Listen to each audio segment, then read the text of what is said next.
In the entire world of food, there's probably nothing you eat more of and talk about less than garlic. It's its own category, irreplaceable, in everything but somehow still under the radar. And that has been the story all throughout history. Through countless major events, garlic has been right in the middle, from the Roman conquests to the Second World War. But it's always overlooked, just like in cuisine. So today we're giving garlic its due, following its influence on our food and tracing 5,000 years of history. From the humblest of origins to the tables of emperors, from Egyptian pharaohs to Soviet scientists to Transylvanian vampires, this is the incredible story of garlic. Today on OTR.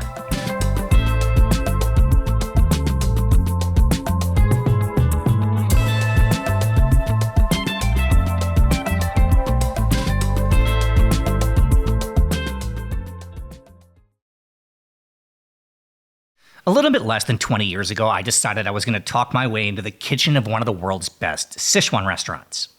I had no experience cooking Chinese food, but this stuff felt like magic. These massive flavors like koushui and yuxiang rosi, and of course, spicy chicken, which is still to this day probably my favorite food on the planet. Anyway, I finally managed to corner the head chef and I told him I'll work for free. Just let me into stage or apprentice and I promise I'll do the work. I just want to see behind the curtain. It took a lot of convincing, but after a few weeks the boss said okay and brought me back to my new workstation, which was basically just a mountain of garlic about 10 feet tall, and that would be my only job, my only station at this iconic Sichuan restaurant, peeling and slicing just a traumatic amount of garlic, because it turns out it goes into everything. Forget about chili peppers, the real taste of Sichuan is garlic. To be honest, the entire category of Chinese food turned out to be just a bunch of ways of using garlic, so essential that the average person across the country consumes more than 14 kilos per year. 5 bulbs of garlic eaten weekly by every single human in China. But the crazy thing is, when you think about it, you barely notice garlic in Chinese cuisine. It's never the main ingredient, ever. Most of the time you don't even see it, and that is garlic. If you're not in the kitchen, you probably forget it's even there. Nobody ever goes home after a great meal saying, man, that garlic was unbelievable. But it's in everything, adding its own unique flavor to specialties from one side of the planet to the other. It seasons our sauces from marinara to sriracha. It's in Greek tzatziki and Italian pesto, Mexican salsa verde and American barbecue sauce. Garlic is pounded into Thai Som Tam, ground into hot dogs and burger meat, and blended into hummus. In India, it's part of the Holy Trinity with ginger and onions at the base of traditional curries. It's required in Filipino adobo, Korean kimchi, and Japanese gyoza. Garlic goes into Indonesian beef rendang, West African jollof rice, and Uzbek plov. Now, that's not to say that garlic is always behind the scenes. There's Australian garlic prawns, Burmese sichet or garlic noodles, spaghetti aglio e olio, and of course, garlic bread. But even in those dishes, garlic is still not the main component. It just makes the main component better. To show you how unappreciated garlic is in our everyday lives, this is when we'd usually talk about our subject in pop culture. Go into the references in our modern language, in music and movies and TV shows.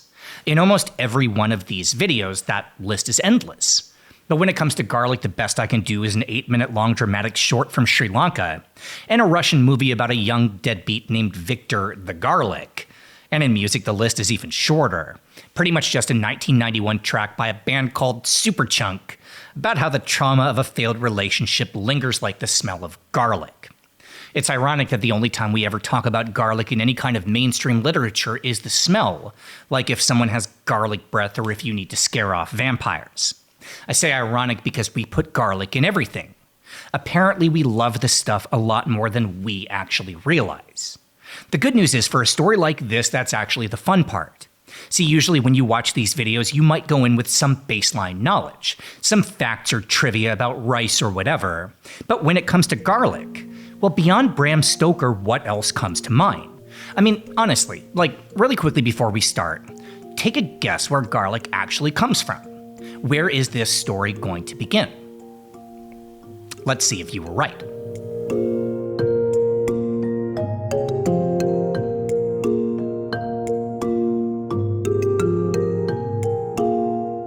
Around 9 million years ago, somewhere in the steep mountains of what's now Central Asia, one ancient plant would split into two species. In the highland mountains, one would flower, producing seeds and relying on pollination, eventually evolving into what we now call the onion. And in the rougher landscapes where fertilization was harder to come by, the same plant would still bear flowers, but over time develop underground buds protected by thick leaves to reproduce asexually when necessary. This would become garlic, and yes, those buds are the green thing in the middle. The cloves themselves, botanically speaking, are actually leaves. Anyway, even though garlic and onions would exist side by side in the same part of the world, they would take on vastly different characteristics. For example, to stave off predators, garlic would evolve a complex sulfur compound known as allicin. The way it works is fascinating. When garlic is intact, this is inactive, all the components separated from each other. But if a garlic clove is damaged, for example, bitten by an animal or a human, the cell walls rupture and allicin is created and then released, hence the taste of raw garlic, and why the flavor softens when it's cooked as the allicin breaks down. As it happens, by the way, this concept also exists in onions, though for some reason that would evolve into syn-propanethiol S-oxide, which defends against predators not with a strong flavor, but instead, when the bulb is damaged, releasing a gas meant as an eye irritant, why you cry when cutting onions. Anyway, in the 9 million years since this split, various cousins of the two branches of Allium would spread out across the planet and evolve into 1,000 different subspecies. But garlic, real Allium sativum, the topic of this story, would be so specialized for its native environment that even now, while it's easy enough to plant in gardens, it can only thrive and reproduce in the wild, in the same exact area where it first evolved. Kyrgyzstan, Tajikistan, Uzbekistan, and Turkmenistan. The farthest away it can grow, even in theory, being the border regions of northern Iran and Xinjiang province, China. Now, unfortunately, when it comes to history, the exact properties of the soil that makes Central Asia perfect for garlic also makes it terrible for archaeology. Because of the acidic and moist landscape, we don't have a lot of direct evidence of preserved cloves of garlic at family dinner tables from prehistoric Uzbekistan. But that doesn't mean that we don't know anything. Let me talk a little bit about that part of the world in general, or specifically, the people. This section of Central Asia is one of the oldest parts of the planet for human habitation. As far as we can guess, our earliest ancestors finding shelter in the caves of the Tian Shan and Pamir Mountains for almost 1 million years. Now, obviously, compared to more tropical climates, life here was not easy. There's not a lot of produce to just pick up and eat, and winters are absolutely brutal. But there was one major advantage, which is the native presence of what Kyrgyz people still refer to as the Besh Tuluk, the 5 kinds of livestock. Endemic herds of mammals, including what we now know as sheep, goats, horses, cows, and Bactrian camels. Basically, starting a very long time ago, Central Asian societies would survive by relying on these animals, herding them high into the mountains during the hot summers and then moving into the valleys at the start of winter. Now, in spite of the common misconception, it's not true that these nomadic people subsisted entirely on meat. They had a staple grain, what we call millet, and would occasionally forage intensely bitter greens like sorrel and wild rhubarb. But meat was essential, existential. And along with it, well, this brings us to garlic. It's not an exaggeration to say that wild garlic allowed Central Asian civilizations to survive. A typical meal for the people of this region, from the dawn of human history all the way to the start of the Silk Road, would include a porridge or coarse bread made from millet, some mutton or horse meat, and a whole lot of garlic. Without oils for frying, meat was cooked by boiling. Giant cauldrons filled with 3 things, meat, water, and garlic, to mask any bad flavors and also act as a tenderizer, the sulfur in the garlic breaking down tough tissue. When the meat was finished cooking, it would be rubbed with even more garlic, softened by roasting directly on top of hot coals and spread on as a paste. And of course, the most important survival technique of all ancient people was figuring out how to preserve anything left over. And in Central Asia, that meant using crushed raw garlic along with salt, a natural antifungal with the benefit of keeping away flies and insects. Garlic was not just a preservative for meat. It was also added into the yogurts and fermented milk that sustained the population, and even now, the foundational sauces of the region still rely on this combination. From the suzma of Uzbekistan, to chaka from Tajikistan, to the chalap used in Kyrgyzstan, it is ubiquitous. And in Turkmenistan, gatik is the primary table condiment, no less important than salt and pepper in the Western world. When the nomadic tribes of the Central Asian highlands would meet to trade goods, garlic was currency. It was literally the medium of exchange for everything from purchasing, to paying off debts, to taxation. The chiefs of each tribe paid in garlic. And when the region would become part of the long path connecting India to the Middle East, the value of garlic would spread quickly. But before we get there, well, I can't think of a better excuse for us to take a break and find our first meal.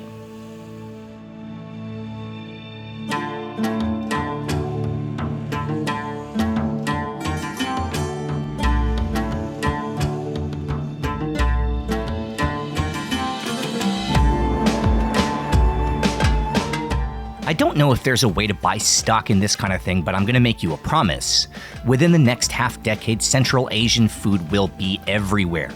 The warning signs are flashing that it's the next big sensation, especially the cuisine of Uzbekistan.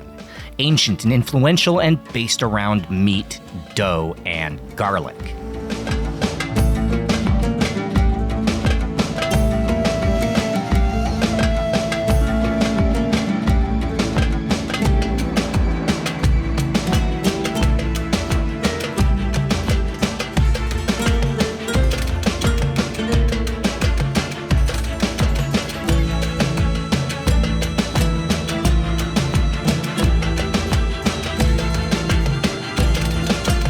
All right, if you could smell this table right now, it is like, I don't know how to describe it. It's meat and garlic, that's the smell.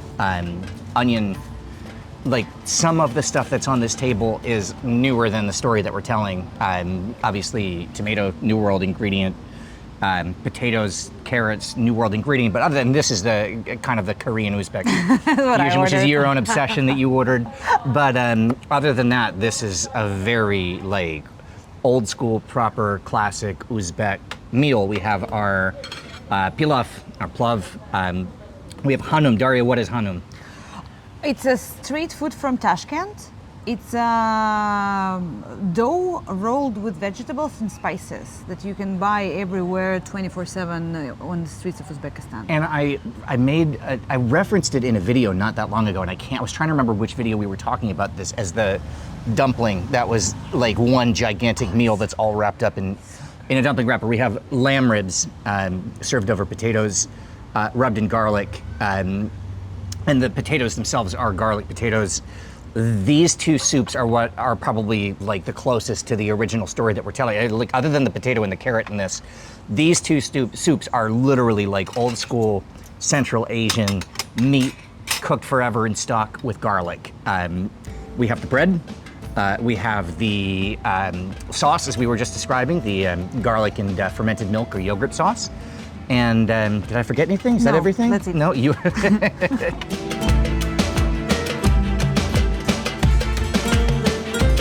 All right, let's try this. I tasted the soup while you were talking just a second ago. It is stock and garlic. That is the taste. That's it, yeah. Right? Mm-hmm. And actually the staff, the owners of this restaurant were nice enough. When we told them we were coming yesterday, they said, here's a list of all the dishes that we have that use garlic. Yeah. And it was basically the entire menu.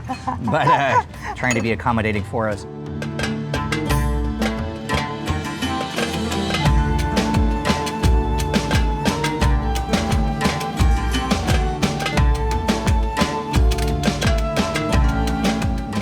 Garlic sauce by itself. Daria, can you hand me the... That's so good. And what do you think I should use this with? Everything, that's the thing. The sauce, yeah? Mm-hmm. Everything? Mix it.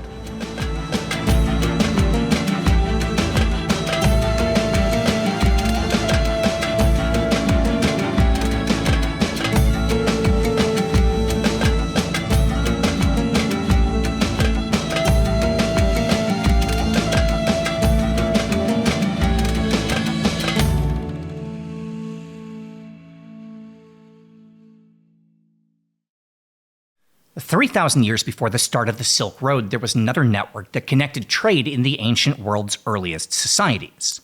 Our entire awareness of its existence is so new that it doesn't even have a name. Depending on what paper you read, it's the Middle Asian cultural space, the Inner Asian mountain corridor, or the Bactria Margiana archaeological complex, but basically what it describes is a series of Central Asian settlements, built along a chain of oases in today's Turkmenistan, Uzbekistan, Kyrgyzstan, and Tajikistan. And in these cities, yes, there were real actual cities that housed tens of thousands of people, the two great societies of the ancient world came into contact, the Harappans of the Indian subcontinent and the Sumerians of Mesopotamia. To make this quick, basically at the dawn of the Bronze Age, the world needed bronze, or specifically its raw materials, copper and tin, and most of the known tin deposits were in Central Asia. Merchants began to arrive, and in this region they found other products of extreme value, like turquoise and lapis lazuli, which for much of ancient history was mined only on one Tajik mountain. In each new enclave discovered in this part of the world, archaeologists keep finding coins and trading goods brought from ancient India. And as far away as today's Iraq, cuneiform tablets describe a land of extreme riches called Arata, what we now believe to be Sarazm in Tajikistan, quite possibly the largest and wealthiest city in the entire world, at least for a period of time. Now, all of this means two things. First, by the year 2500 BC, this region was most definitely not just a land of nomads. And second, well, this trade route is how garlic began to reach the outside world. We know with certainty that within a few hundred years, garlic was well known in Mesopotamia.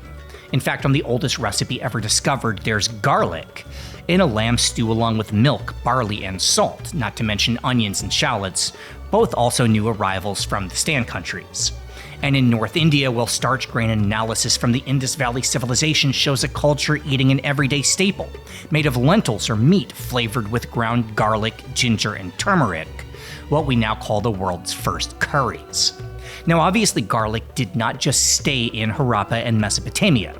Pretty much right away, it starts showing up across the Indian subcontinent, in the Middle East, and most of all, in ancient Egypt, where the people apparently loved this stuff so much that by 1500 BC, it was the single most common ingredient used in Egyptian cuisine, cooked into soups and stews, used to cover bad-smelling stuff like dried fish, and even taken as a pop of energy.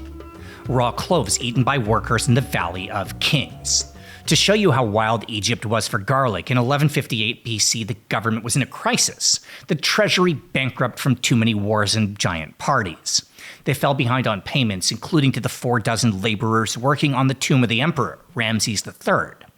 After 2 months, the workers finally had enough and walked off the job site, refusing to come back until they were caught up on grain, beer, and garlic. This would become known to history as the Egyptian garlic strike, and is significant in that it's the first recorded labor strike in world history.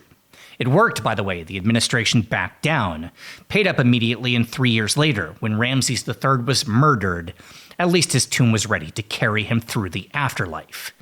Anyway, maybe the most interesting part of the Egyptian love for garlic is that they were way ahead of their time in actually understanding it.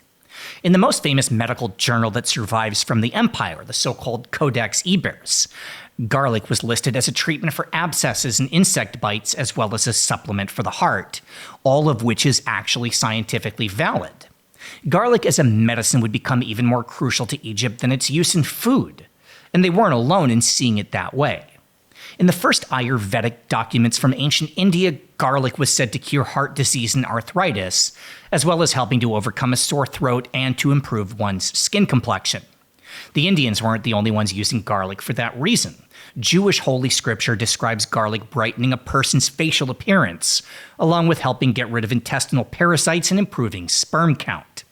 Garlic was a bit later arriving to China, introduced according to official documents via the envoy Zhang Qian, the creator of the Silk Road, by way of Samarkand, Uzbekistan. But as soon as garlic appears, it enters the canon of Chinese medicine, also as an aid for reproduction, along with being used to treat headaches, insomnia, diarrhea, worm infestation, and even sadness or depression.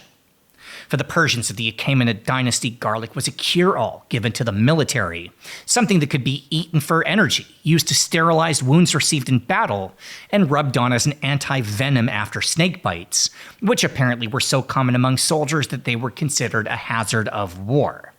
Garlic was so important to the Persians that around 559 BC, the Emperor Cyrus placed an order for no less than 395,000 bunches of garlic to service the army. And that's just one order. Who knows how many receipts haven't survived the last 2,585 years? But regardless, whether it was a preservative, a source of food, a medicine, or military rations, everyone had a use for garlic. And then there was one civilization that combined all of them. And that brings us to the next part of our story.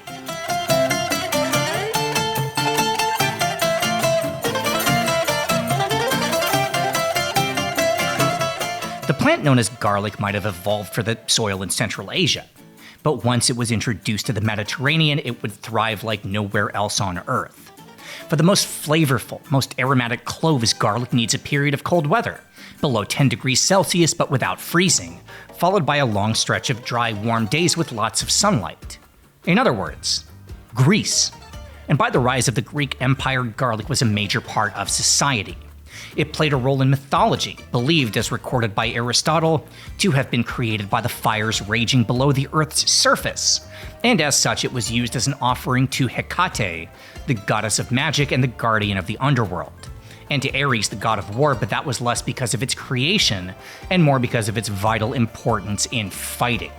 To the Greeks, garlic was a disinfectant, a source of nutrition that could last for long campaigns, and most of all, a performance-enhancing drug. It was unthinkable to rush into battle without first biting into a clove of garlic. And speaking of performance enhancing, you better believe garlic was front and center at the very first Olympics.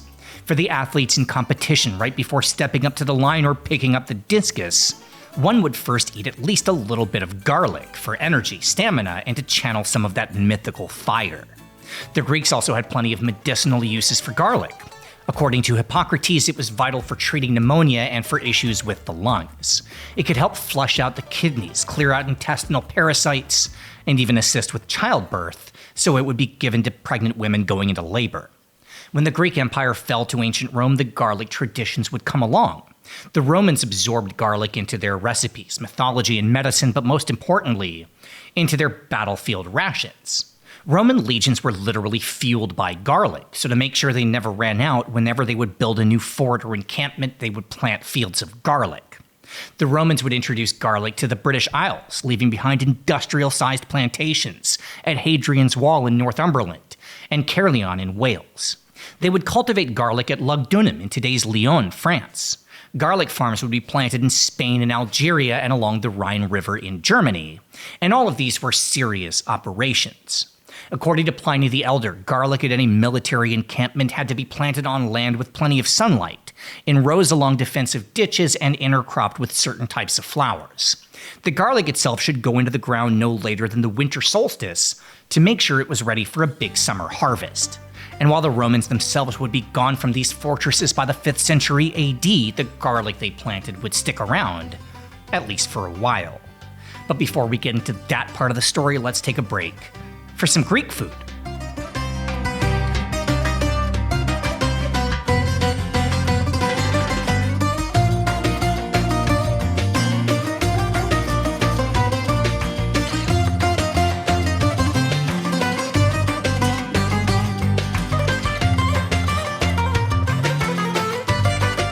There's something a little bit silly about being invited to shoot at the city's hottest Greek restaurant/nightclub in the late afternoon, right before opening. On one hand, it's incredibly convenient. We've got the whole place to ourselves while the staff gets ready for the onslaught. But on the other hand, with the lights up and no other customers, I don't know, I could be wrong, but I'm not sure this is exactly what it was like in old Thessaloniki.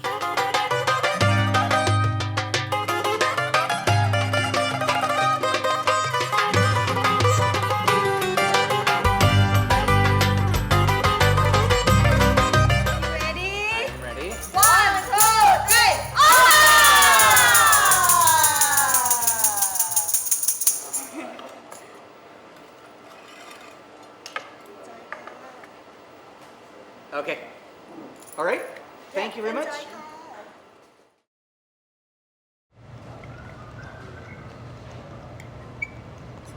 Let me explain the food. So we have chicken, rubbed in garlic and other Greek seasonings with some potatoes.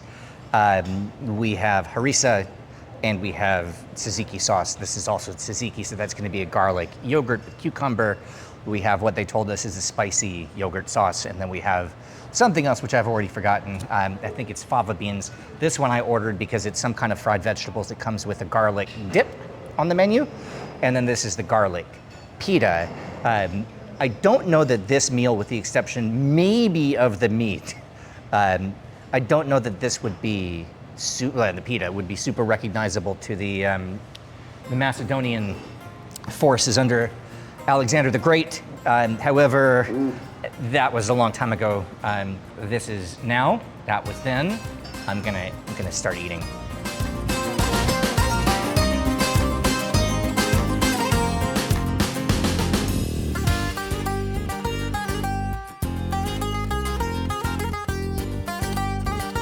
So this place, again, we're sitting here talking about like this is silly. Zeus shakes the room with his lightning, and I'm like wearing my hat and all this stuff. This isn't a Michelin guide. This is a good restaurant.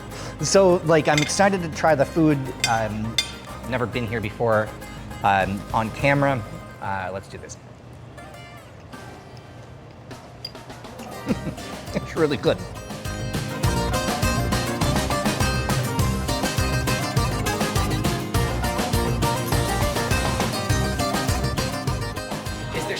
Top down? Yeah. Like this? Doesn't matter, just throw it? Okay. Are you ready? Okay. 1, 2, 3. Open! Yay! Thank you.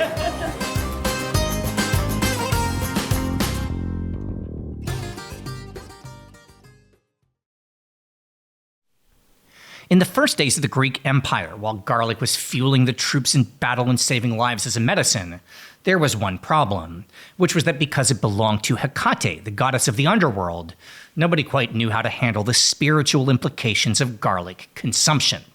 In the beginning, the solution was simple. Garlic was banned from many Greek temples. But in time, that was no longer good enough.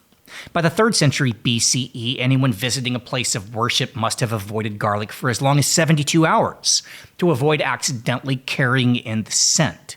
And since the upper class, the rich and powerful, made offerings several times a week, before long they swore off garlic altogether. The Indians would follow, outlawing garlic for Brahmin priests around the time of Alexander the Great's invasion. And even Egypt, by the time of Cleopatra, banned the consumption of garlic in the royal palace. And obviously, as Greece gave way to Rome, the cultural divide would follow. Garlic over time becoming suitable for soldiers and commoners, but kept far away from the tables of the Caesars. This would define a big part of the next 2,000 years in garlic history. But just because the old world elites stopped consuming garlic doesn't mean they didn't keep it around. Because even for royalty, while they relied on garlic's other function, warding off evil spirits and serving as protection against dark supernatural forces. As far back as the dawn of the Egyptian Empire, during celebrations of Tokar, the god of the dead, it was crucial to wear necklaces of garlic to make sure no underworld forces got too close. And since infants were seen as especially vulnerable to being possessed, parents would rub a paste of garlic on their children's foreheads before they put them down to sleep. To the Israelites, the first Jewish people, everything from disease to misfortune was caused by the ayin hara, literally the evil eye, a curse brought on by greed and jealousy. Thankfully, this could be avoided by wearing an amulet of garlic. The Jews would spread this story and garlic to Ethiopia, where it would evolve into the legend of the Buddha, someone whose evil eye would become so powerful they could transform into a hyena, ripping apart their victims unless stopped by the magical force of garlic. In early India, garlic was known as Lasuna, the slayer of monsters, since it was seen as being so effective at combating diseases and parasites believed to be caused by demons. Whenever anyone would walk through a dark forest or scary place, it was a common practice to carry a bulb of garlic to create a spiritual force field. And that is not even close to the end of the list. The Zoroastrians of Persia believed the world was full of chaotic tricksters, what we call imps, and garlic was the best way to keep them away, basically a supernatural mosquito repellent. The mythology also included one evil spirit called El, famous for stealing newborns, so pregnant women slept with garlic under their pillows and hung it over the bed of any young children. Across Persia, if something terrible happened, like a death or a tragedy, Zoroastrian priests would cleanse the site with garlic, and so important was this plant under the Achaemenid dynasty that the third month of the year was named Oagarchi, literally the month of garlic.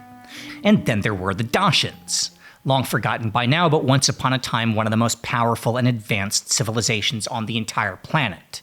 Legendary gold miners and winemakers, the home to more than 2 million people, centered around a region that we now call Transylvania. The most famous piece of garlic lore was written in 1897 as a work of fiction by an Irishman named Bram Stoker. Now, the story he would publish was his own creation, but the idea of vampires wasn't new. In fact, for the last 150 years, the islands of Great Britain had been whipped up into a frenzy about vampire stories. The awareness of this concept goes back to the early 18th century, when a Serbian peasant named Petar Blagojevic died at the age of 62. Nothing strange so far. But then over the next 8 days, 9 of his neighbors became terribly sick. One by one, a local priest visited their bedsides, and one by one, they told him they'd been attacked by Petar Blagojevic. Then they all died.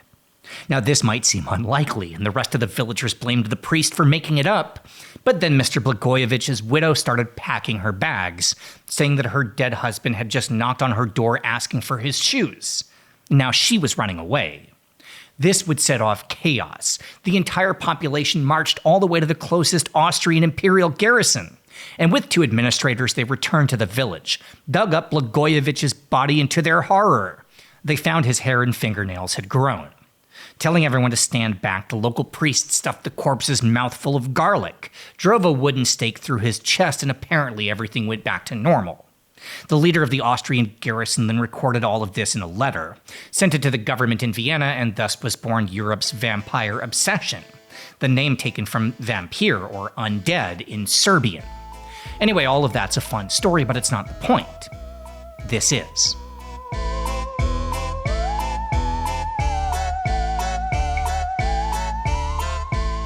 In the year 106 AD, after 4 years of brutal wars, the Roman army, led by the Emperor Trajan, was finally at the gates of the Dacian capital, high in the mountains of Transylvania. Knowing the battle was lost, the great Dacian king, Decebalus, fell on his sword, and that was that.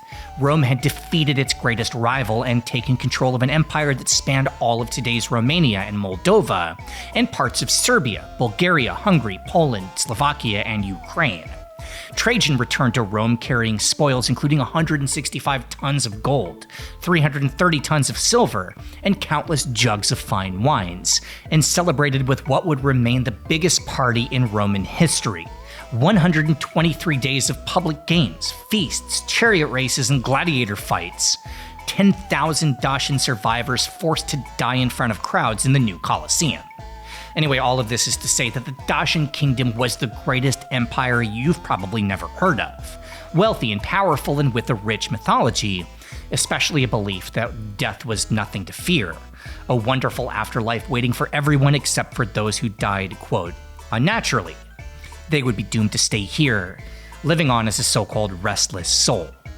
When the Romans took over, they brought their own mythology, including the story of the Strix, half man, half owl, sleeping during the day and waking at night to suck the blood of humans. At some point in Transylvania, these legends would combine. A new story would take shape, melding the behavior of the Strix with the characteristics of the Dacian restless soul. This vampire was thought to be immortal. In early tellings, the stake through the heart was just a method of pinning them to the ground. The only real defense, of course, was to keep them at bay using garlic. And I don't need to explain that origin because you already know that everyone was using garlic to fight off anything. To not use garlic would have been crazy. Now, the Romanians didn't call them vampires. That word doesn't show up in any stories until after some Serbian farmers shouted it at the corpse of Petar Blagojevic. Now, the local term would be strigoi, an adaptation of Strix. And while we could get a whole lot deeper into that subject, this is a video about garlic. So let's take a break for a Romanian meal.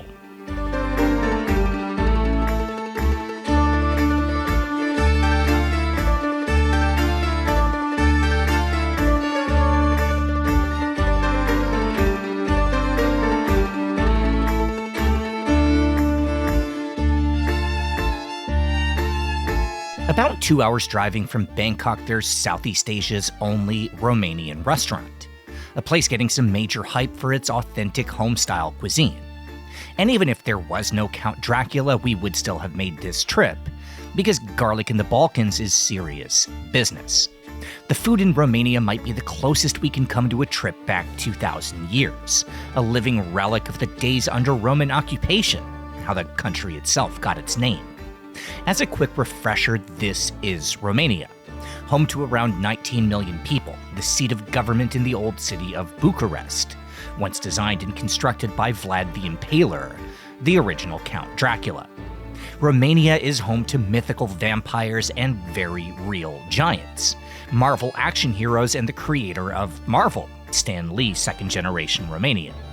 Anyway, it's a place that deserves more credit in the worldwide culinary pantheon, but that's for another day, because Romanian hospitality might send this shoot completely off the rails.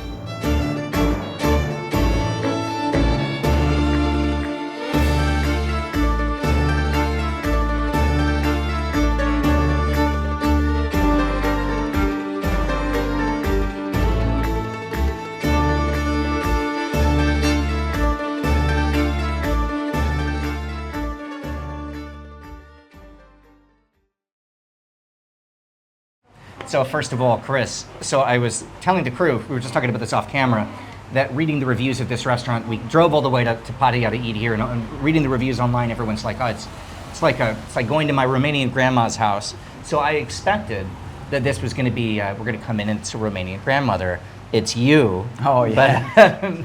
But tell me, first of all, what right. we'll talk about the dishes in a minute, but first of all, just what is Balkan cuisine?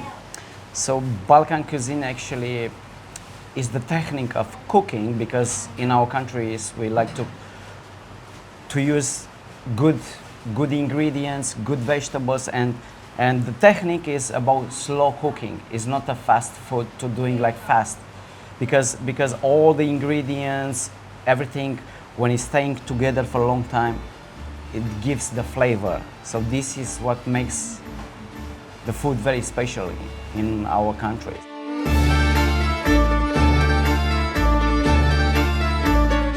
The bad news for me is, on the menu, the first thing listed, the most important dish on the menu is, because this is Pattaya and people like to drink, is a hangover cure, which is this tripe and garlic soup. Yeah. But I'm not hungover, so thankfully, Chris has tried to take care of that. So since we walked in, this glass just never gets emptied.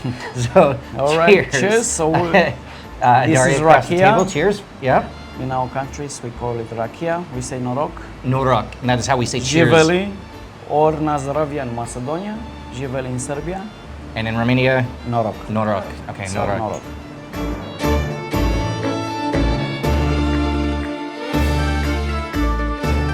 So, pentru cei care veniți în Thailanda, dacă doriți să veniți la Balcanica Pattaya, vă așteptăm cu cele mai bune preparate. Mici, sarmale, ciorbă de burtă, ciorbă de văcuță, salate și multe altele. Mulțumim mult! Perfect. How do I say thank you? Mulțumesc! Mulțumesc. Mulțumesc.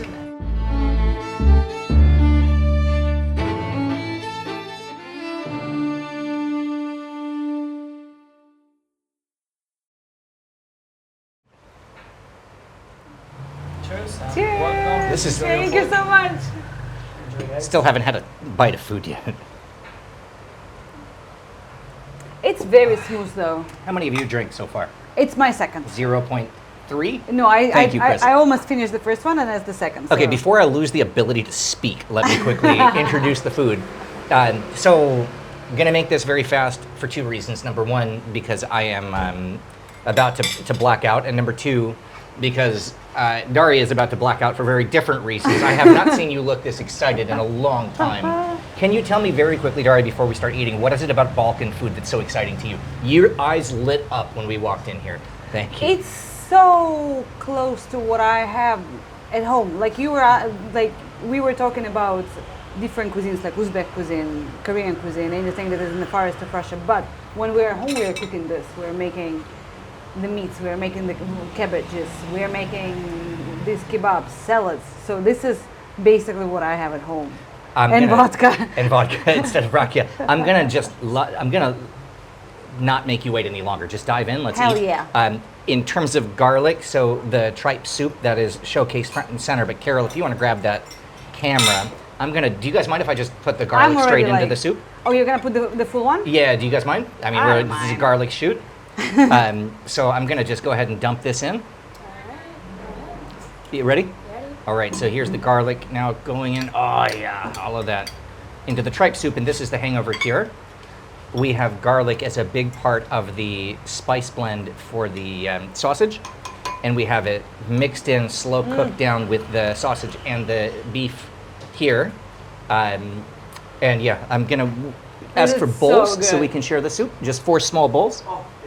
And I'm gonna start with this because this is what, ever since yesterday when I started looking at the menu, this sausage dish is what I've been most looking forward to. I don't know if I can taste anything after all the rakia. That's 5 shots? 4, 5? 4? Oh God. Good? Oh my God, that's so good. Smoky. Thank you. This is so good. The meat just falls apart. That's so good. You get the smoke, the garlic, the onion, like, yeah, that's sensational. But again, That's like, have it really with good. alcohol. It's also like, it goes I've had very everything well. with alcohol. There's my entire alcohol is coming out of my pores right now.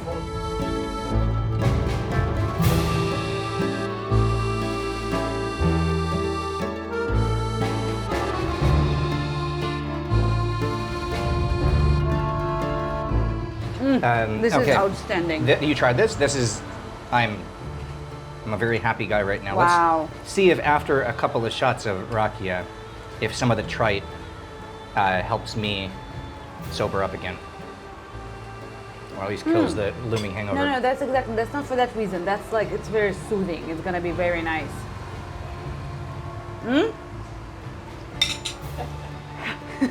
Go. Norok? That's you, I believe? Yes, of course. This is great. Glass should never be empty. Cheers, guys.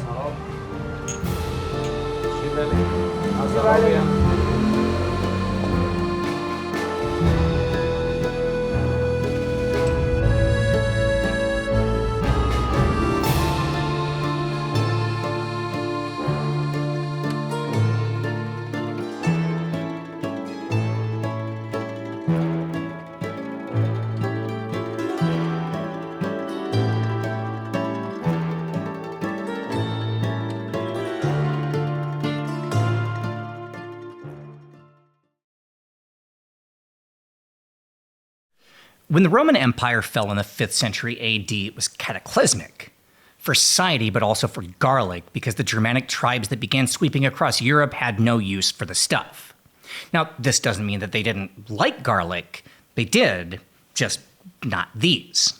See, Europe and pretty much everywhere was and is covered in plenty of garlic relatives, cousins that were already used in cuisine. The Germanic people had a preference for Allium ursinum, what we now call wild garlic or ramsons, native to the forests of northern and eastern Europe. The southern part of the continent preferred field garlic or Allium vignale. Now I'm going to make this fast because we need to get back to the history, but if you remember that split 9 million years ago, well, most of our garlic variations are actually types of onions.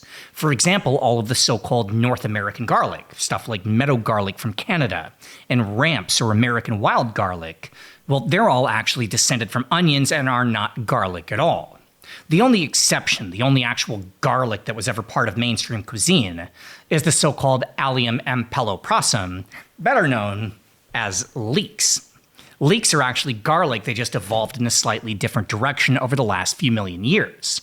They're native to a huge swath of Europe, from Portugal all the way to Turkey. And their flavor, kind of like garlic but milder, had long informed the local palate. Now, we don't know when leeks were introduced to Great Britain, but it was certainly prior to these, which we can assume because when garlic arrived, the local people called it the leek that's shaped like a spear, or in Anglo-Saxon, garlic. Anyway, after the fall of Rome, garlic went out of fashion, still eaten by peasants in Greece and Italy, but across the rest of the continent, more or less forgotten, rejected in favor of leeks. Garlic trade on the Silk Road dried up and the plant seemed to be destined to disappear until out of nowhere came the rise of a new religion and a path of conquest that led right into the garlic fields of Uzbekistan.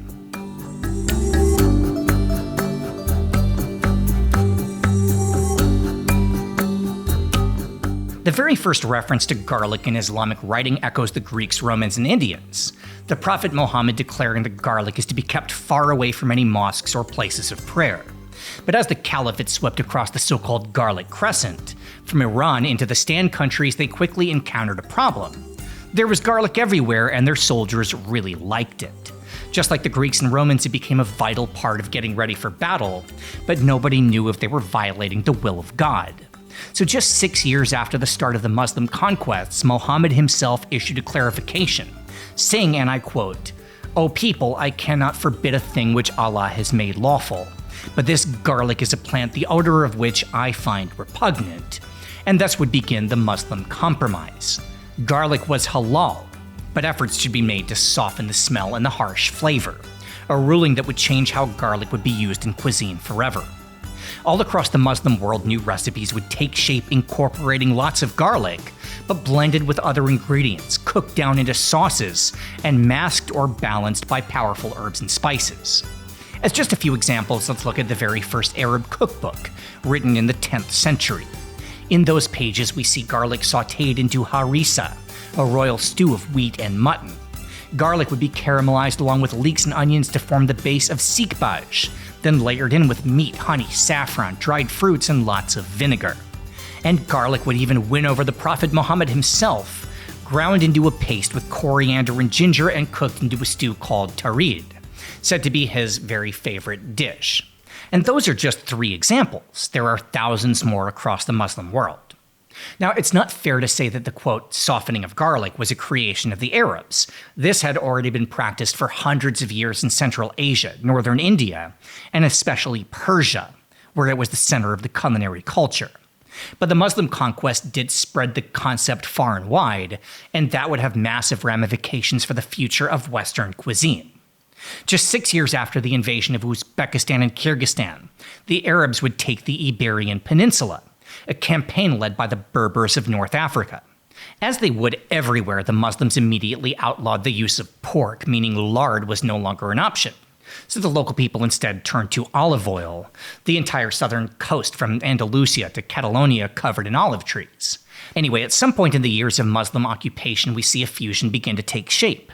A Persian technique of slowly melting aromatics into oil, adapted to garlic, onion, and olive oil. First recorded in the year 1324 under the name sofrito, or gently cooked. So essential would this become that before long it would spread across the region, used as the flagship cooking technique across Spain and Portugal, inspiring the category of Provençal cuisine in southern France, and even giving rise to the classic French mirepoix, although garlic was dropped by the cooks in Paris because old stigmas die hard. 100 years after taking control of the Iberian Peninsula, the Arabs would launch another offensive into Western Europe, this time conquering the island of Sicily and parts of Puglia and Calabria. They'd introduce the concept of sofrito, directly adapted from Moorish Spain, and Sicilian chefs would create an entirely new flavor profile, a garlic-based sauce of vinegar, citrus, sugar, and wine known simply as sweet and sour, or agrodolce. In Italy, the old Persian technique of softening garlic, the so-called garlic exception, would become an art form. Wealthy households who loved the taste of garlic but didn't want the social stigma began throwing it into dishes alongside the most expensive stuff, saffron and nutmeg, exotic meats, and rare delicacies. This would come to be known as ennobling garlic, in other words, transforming a peasant food into something socially acceptable. The most famous advocates of this idea would be the Medici family, which spread the upper-class version of garlic to the French royal court, then all across the continent, just in time for the age of exploration. And while we need to get into that part of the story, maybe that is best told over a break for our next meal.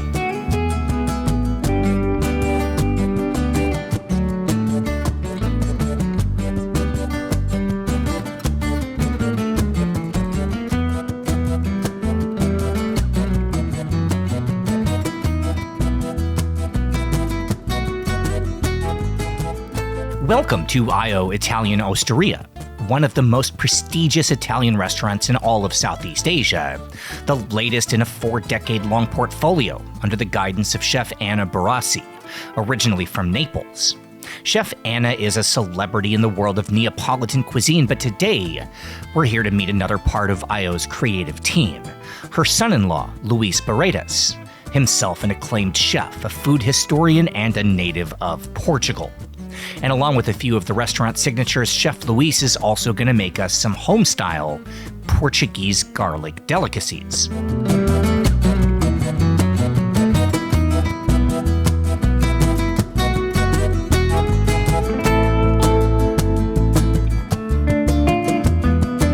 When Christopher Columbus sailed across the ocean in 1492, his ship was stocked with just an astonishing amount of garlic, required not just because it stayed fresh longer than other vegetables, but because the strong flavor helped cover up the other rations, rotting meat and hard, moldy bread. There used to be a joke told by sailors that if you came upon a Spanish or Portuguese fleet somewhere out in the water, you could smell them before they appeared on the horizon because of all the garlic. And while that might be an exaggeration, what is true is that both would plant garlic in the New World right away, the Spanish introducing garlic to the Caribbean, and the Portuguese cultivating it in South America. It wasn't meant as a cash crop, just a way to make sure there was always enough to restock for the long sail back to Europe. It isn't just garlic that would spread with the Spanish and Portuguese. Garlic-based dishes would follow their path as well. For the Portuguese, the most famous example was a meal of pork preserved in white wine and garlic. Carne de vinha de alho was the dish of naval officers, and in the port of Goa it would be adapted into what's now called vindaloo. And then there's escabeche, native to Spain, brought by the Arabs as sikbaj, which, as we already mentioned, probably started in ancient Persia. Escabeche would come along to Spanish colonies like the Philippines, and we could keep going. But it's time to eat.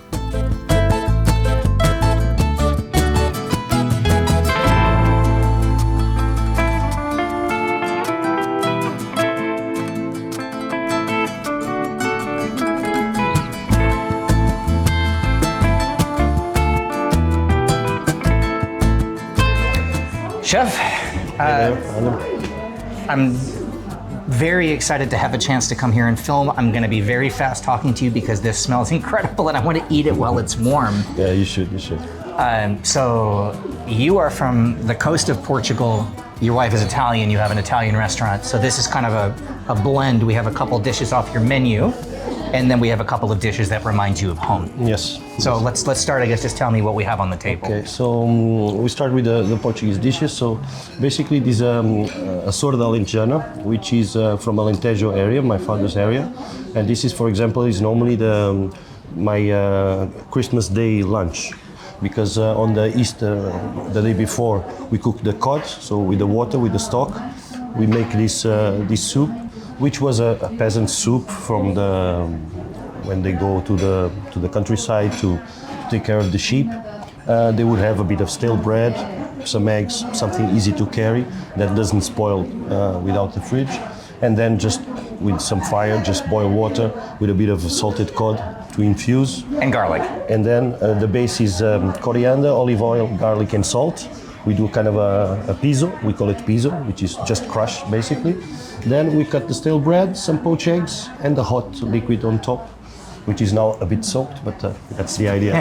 Okay. And it's we normally use with our sourdough, Portuguese sourdough, so it's very vinegar-like taste after the bread. All right, let's... Then you have the clams. It's a very traditional Portuguese recipe called bouillon pato, from the region next to my house, about 20 minutes from my house, but now it's spread all over Portugal. So it's the same base as well: garlic, olive oil, coriander, and lemon. That's it, and bay leaf. And we just open on natural with the juices of the clams. So very easy recipe, very simple.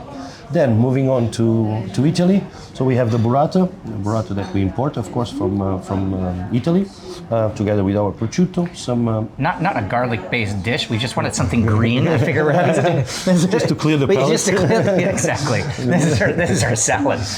Pay no attention to the meat and cheese. It's a salad still. And then we have the pasta aiolio, which is the traditional pasta that you eat after midnight when you come from the clubs or the discos, whatever, with a bit of hangover or not. It's that dish that all Italians know how to do, and very simple. Just chili, garlic, olive oil, a bit of parsley. That's it. And then we have the fettuccine with ragu. Ragu, in this case, Bolognese style, because of course Italy is a very sui generis country. It's full of different countries. It's one of the countries with more regions and more distinctive regions. Sometimes 5 kilometers is enough to change the whole recipe. So of course, my mother-in-law, she's from Napoli. In Napoli, they do the ragu a bit different, always with a base of soffritto, where the garlic can or not come. That's one of the differences between, for example, our refogado and the soffritto Italian, that we normally don't put the aromatics. Our refogado is just olive oil, garlic and onion, which is something that not all regions of Italy mix. The soffritto is a bit more French-based with aromatics like the mirepoix, so the carrot, the onions, the celery, all of those aromatics. They start the base, and then the meat is cooked on tomato sauce. So I started this video in the very beginning with just a quick story from my first time working in a Sichuan kitchen when I was working in Chinese food for the first time. And you don't think about Chinese food or Sichuan food, anything, as being a garlic-based cuisine. But my first job, what the chef assigned to me, was just prep the garlic all day. Like here's your mountain of garlic we need for every dish, right? You don't look at a dish that's Sichuan and typically see it. Yep. Right? Nobody talks about it. You don't say, wow, that garlic was great. Yep. But it's in everything, and if you take it out, you notice. You'll notice. Can you tell me about that in terms of Portuguese, Spanish, Italian cuisine, you know? Yeah, in Portugal is very evident. Of course, the garlic changes as well, depending on how we cut it, change their flavors. So we can start with a whole clove, just crush, aromatized olive oil, like mainly they do in Italy, just to aromatize, and then they discard. Then you can slice. It becomes a bit more potent, but still quite strong flavor. Or you can mince, which is where you get more potence of the garlic itself. So, but in Portugal, we really like to crush and to eat the pieces of garlic. It's something that it's very... I like that too. Yeah, and of course when you roast, when the big cloves, when you do a roast on a Sunday or whatever, you know, that caramelized garlic that comes from inside to do that paste, it's a joy. That was for the Portuguese. a Sichuan technique that I learned from that restaurant that I took with me forever, is you use the garlic to season the oil, so the oil gets nice and garlicky. You take it out, hold it to the side, and just put it on top of anything. Yeah. Just keep it there. When the dish is done, just take that crispy garlic and throw it on top, and it's going to make everything better. It's one of the things I love the most. My staff here, I'm always eating the staff food here because it's amazing. And in Thai, you know, the small garlic when they fry. Oh my gosh, on everything. So It's the secret to Thai food. Yeah. I'm going to let you go. I've been game planning. I've been paying attention to you, but I've also been secretly kind of game planning what order I'm going to go to eat this. Do you have any suggestion? I think this needs to be eaten first because it's already soaked, and the clams, and then aioli. Work our way through these, and Daria can just have the burrata while I work my way through all of this stuff. And Chef, what a beautiful restaurant! Thank you so much for having us. Thank you very much. And anytime you want to step here or in Pattaya, we have another one in Pattaya, and the other one in Ansa Hotel as well. So we are around anytime. It will be a pleasure to have you here. All right, thank you very much. Thank you, Adam. Cheers. I'm going to dive in.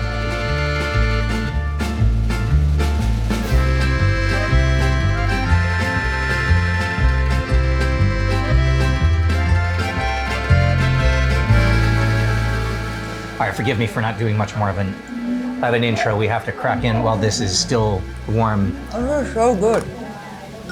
Like, everything on the table looks incredible. I could just have this for myself. It's so like warm and comforting and garlicky. Oh man, the poached egg is just perfect. The best 3 words. Warm and comforting and garlicky. And garlicky.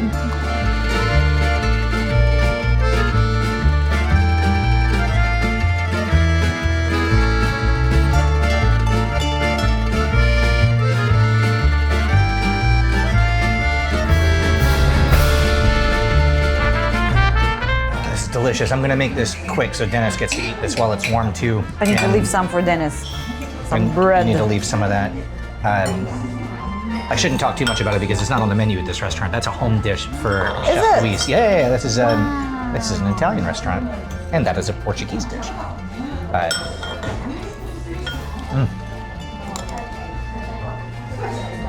That is on the menu, and that is spectacular. You've never had clams before?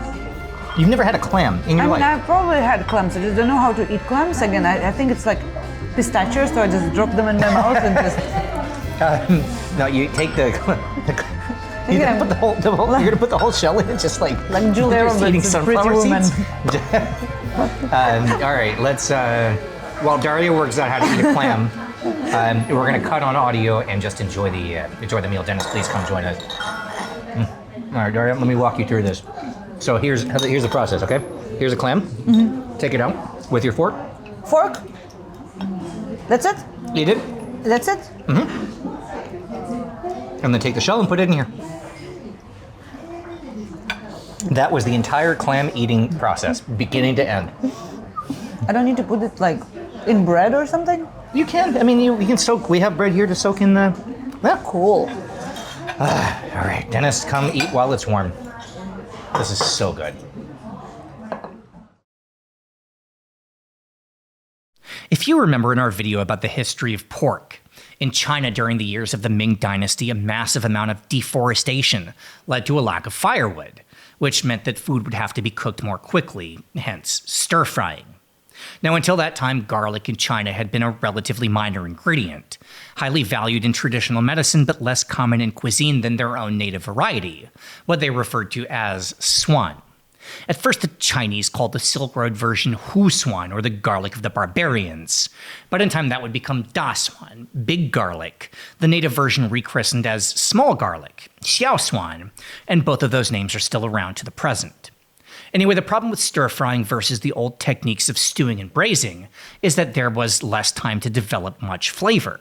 But garlic proved a game-changing solution. See, it turns out that tossed into hot oil, garlic transforms immediately, taking on a rich complexity and in the process, seasoning the oil, turning something as simple as a stir-fried vegetable into a vibrant and flavorful delicacy. But that wasn't the only reason that Da Swan took over China. At some point, someone figured out that garlic was absolutely perfect for intercropping with rice. This was astonishingly simple and enormously useful. When rice was harvested, garlic could be planted right away in the same soil, without tilling or plowing the field.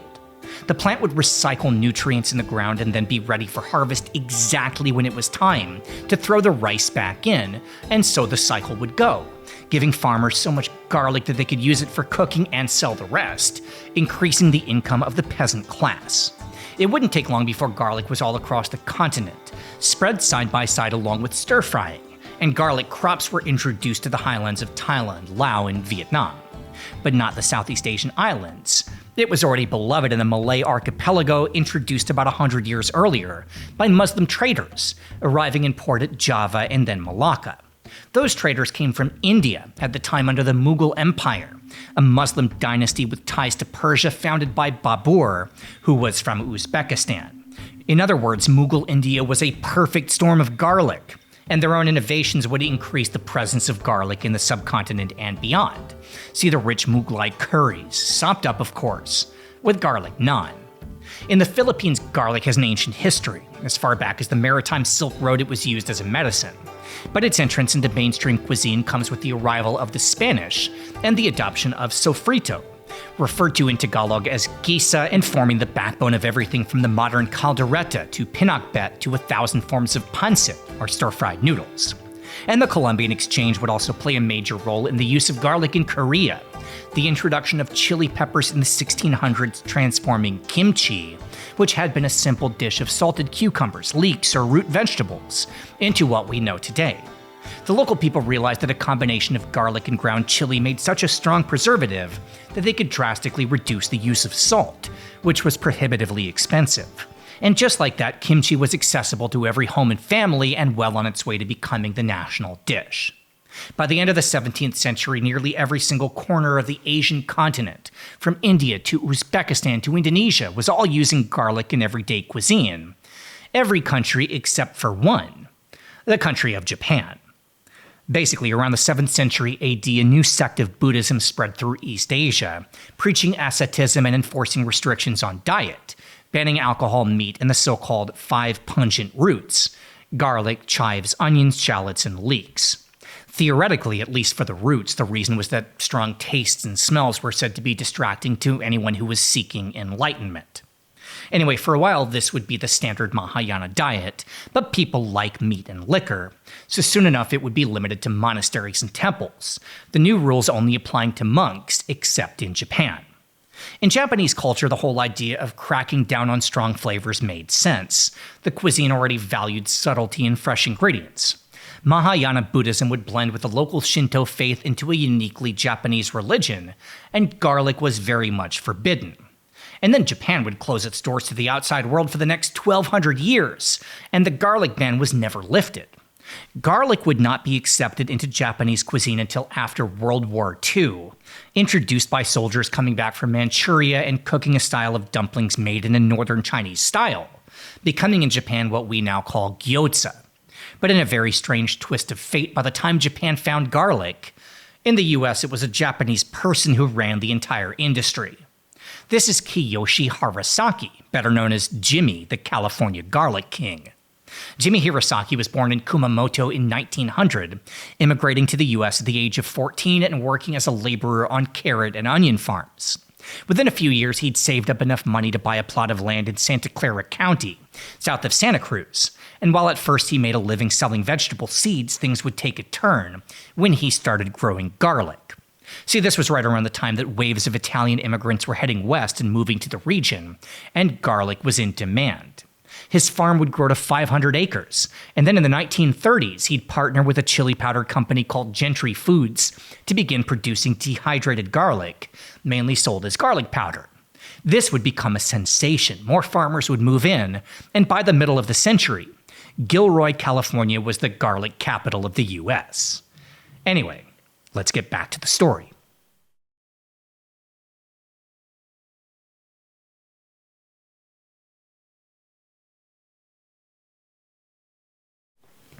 In 1720, the bubonic plague struck in Marseille in southern France. With the entire city gripped by death and disease, the people sheltered in their homes, terrified to even breathe the same air as any potential carriers. With the streets empty, a group of 4 friends who happened to be herbalists decided to take advantage of the situation and began a campaign of robbing everyone. They broke into infected houses, dug up wealthy corpses, and after 2 years they were finally caught red-handed, literally taking the gold off of some poor victim. Given how brazen their crimes had been, the men at first were sentenced to die by the execution wheel, which is even less fun than it sounds. But the judges quickly became far more interested in how they'd managed to go all of this time without getting infected. That should have been impossible. So the thieves worked a deal. In exchange for giving up their secrets, they would be set free. The men revealed that whenever they went outside, they would cover themselves head to toe in a mixture of vinegar, sage, lavender, rosemary, and a huge amount of crushed garlic. The judges wrote down the recipe and hung it on the walls of Marseille so everyone could copy this formula. And by 1748, 4 Thieves Vinegar was an officially recognized anti-plague medicine. Now, is this story true? Who knows? But what is definitely true is that in 1898, science definitively proved that the plague had been spread by fleas, and 4 Thieves Vinegar would have actually worked. The garlic keeping the fleas from biting, and the combination of garlic with herbs forming a potent disinfectant and antimicrobial. As far back as the 1850s, Louis Pasteur ran experiments on garlic, proving that raw garlic juice was incredibly effective at knocking out even the most infectious bacteria. And during the First World War, garlic was utilized by field medics on both sides as an antibacterial agent to help treat injuries. By the dawn of World War II, advanced medicine was now available, but supplies were limited and whatever stock the Soviets had was destroyed pretty much immediately when the Nazis invaded. Enter a Mr. Boris Tokin, a biologist locked up in Stalin's purges of academics but released just in time for the arrival of war, and he offered a solution. Mr. Tokin had run his own experiments validating Pasteur's research, and at his insistence, the Soviets mobilized their entire agricultural force to grow an almost endless supply of garlic. By the end of 1942, soldiers were being fed rations of garlic with every meal to help boost immunity, and garlic juice was poured directly on any open wounds as an antiseptic. It's estimated that more than 13 million Soviet troops were treated with garlic, and while we don't know how many lives were saved, historians guess it's in the high hundreds of thousands, and garlic would earn the nickname Russian penicillin. Now, part of the reason this was needed is that for a long time the Russians didn't have real penicillin. That formula was guarded by the West, too important to share with the rival communists, but more than one side could play this game. See, the Soviets had something else that the Western world wanted, and they had no motivation to share. See, if you remember from the very beginning of this video, garlic outside Central Asia must be cultivated by hand, and planting a clove underground is, by definition, cloning. So for nearly all of history, the Europeans and Americans had just one type of garlic. That's it. For nearly the entire 20th century, Western agricultural companies begged the Soviet Union to grant access to Uzbekistan, Kyrgyzstan, Turkmenistan, and Tajikistan, and always the answer was no. Enjoy your degenerate capitalist culture and basic garlic. Finally, in 1989, with Soviet on the edge of collapse, the USDA was allowed in, escorted by a military convoy and blindfolded during all transit, brought from village to village in Central Asia and buying up specimens, and that is how just about every high-quality garlic varietal entered the global marketplace. And by that time, it actually was a global marketplace. At the beginning of the 1950s, when the post-war economy started to boom, average British citizens for the first time ever had the means to start traveling internationally. Waves of holiday makers began descending on Spain and France and the Italian coast, coming back to the UK wondering why their food didn't taste as interesting. So garlic for the first time entered the British culinary lexicon with help from Elizabeth David, a chef and food writer who promoted continental cuisine and garlic specifically. In the United States, garlic had long been eaten in the Italian and Greek communities, but beyond that it took until the 1960s, also thanks to a celebrity chef, in our case, Julia Child, single-handedly credited with kicking off the American garlic revolution with her advocacy of French culinary techniques. The US was still not the last to the party. Well into the 1970s, garlic was widely unknown in Australia, until Mediterranean cuisine became fashionable and new fusion dishes were introduced, like Aussie-style garlic prawns. And finally, last but not least, there is Scandinavia, the world's final garlic holdout. In Sweden, Norway, and Denmark, it would take until the 1990s for the dam to break, and the trigger of all things would be a new tradition known as Cozy Friday. After work at the end of the week, it became a trend for friends and family to get together, to make tacos and watch TV. Imported taco seasoning would take off, and at long last, garlic had reached every single corner of the planet. It was a long journey, from the mountains of Central Asia to the medicine cabinets of ancient Egypt. Garlic fueled the Roman army, protected us from vampires, and completely changed how we view food. It has directly saved more lives than just about any other ingredient, fighting off mythical demons and very real disease. And it still goes unnoticed. Maybe it's not the star of the show. Maybe no one goes to a restaurant asking for garlic, but take it away and our whole culinary world collapses, or at least doesn't taste as good.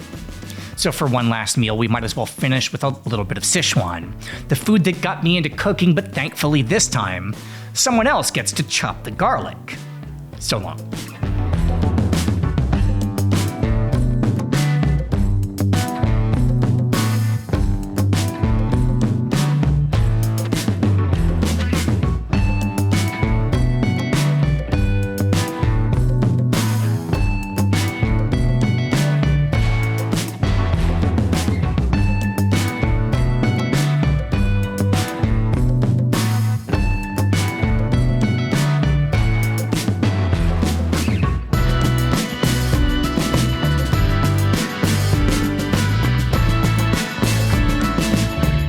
Subscribe to the channel for more from OTR. Thank you so much to everyone who supports us on Patreon. It really helps to keep us going. Find links below to our Patreon and social media, and we'll see you soon.